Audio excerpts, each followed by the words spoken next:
I'm Max Brantley with the Arkansas Times on Tuesday, October 20th. News headlines from Arkansas. The Arkansas State Supreme Court this afternoon, just a few moments ago, stayed the executions of two death row inmates who were scheduled for Wednesday night, Don Davis and Bruce Ward, inmates who've been on death row for more than 20 years in both cases. A circuit judge had earlier stayed those executions. The state asked for an emergency appeal, said that Judge Wendell Griffin had acted outside his jurisdiction.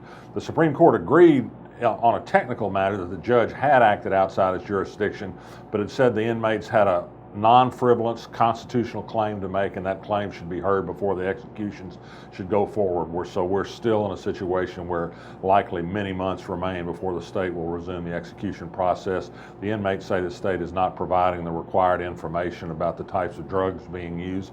Some of them are likely to expire before the execution process can begin again. It could get even more complicated than it already is.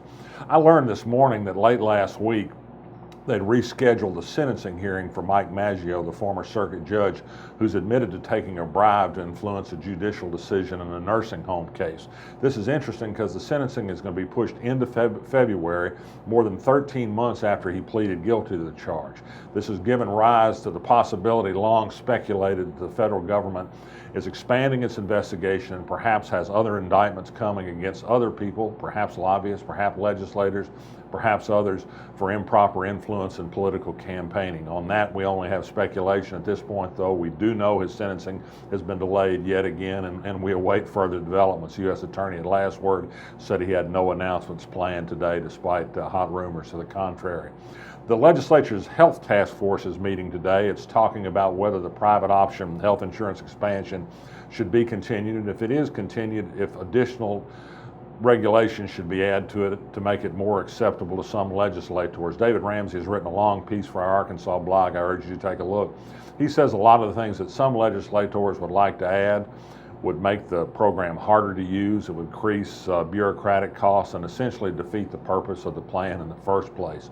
It's an important topic on something that affects hundreds of thousands of people. Representative Warwick Saban, a legislator from Little Rock, has filed detailed comments objecting to the State Highway Department's plan for an expansion of Interstate 30 through the middle of Little Rock to a 10-lane wide thoroughfare. He says it will ruin the river market, hurt other parts of downtown, hurt reviving parts of downtown, make access to certain parts of downtown worse. I think he's onto something here. We may need a new bridge. The question is, do we need something as big and $4 billion worth as the Highway Department is talking about? Excuse me. Another item on the Arkansas blog this morning is about the proliferation of PAC clones. Lobbyists setting up multiple PACs to funnel multiple contributions from the same people into legislative bank accounts in campaign season. It may be legal. Does it provide a way to get around a so-called ethics amendment that was supposed to stop corporate contributions to legislative candidates? Why, yes, I think that's the idea. North Little Rock police this week have arrested a 20-year-old man for making a comment on social media that said he'd like to engage in a mass killing and set a record. Reporters learned today that he had been investigated 6 years ago, linked to a comment on social media about shooting teachers. The unemployment rate in Arkansas is down to 5.2%, continues to drop. It's right about just in line with the national average. Good news for liberals. We think a few of you might watch this programming for some reason or another. Liberals swept a victory in Canada yesterday in their national elections, both Justin Trudeau for prime minister and in parliamentary seats. Maybe we could hope for a little move back in that direction here. And today's Huckup. Mike Huckabee says not to worry about the fact that he's one of the lowest rated candidates in raising money. He runs a frugal campaign, not like those spendthrifts in Washington. One thing Mike Huckabee left out about his campaign, he's spending more money than he's taking in, just like those guys in Washington he's talking about all the time. I'm Max Brantley. I'll be back tomorrow. You feel it in your heart. The spirit of Little Rock.